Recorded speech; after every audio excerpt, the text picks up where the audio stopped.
In this video, I'll show you how to replicate text fields data in Docusign, the easiest way so you can save time and keep your documents consistent.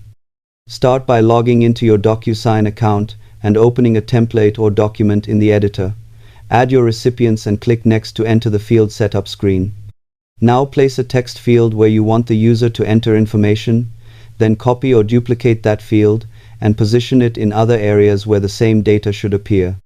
To keep values consistent, make sure the duplicated fields are linked or labeled clearly so they capture the same input across the document.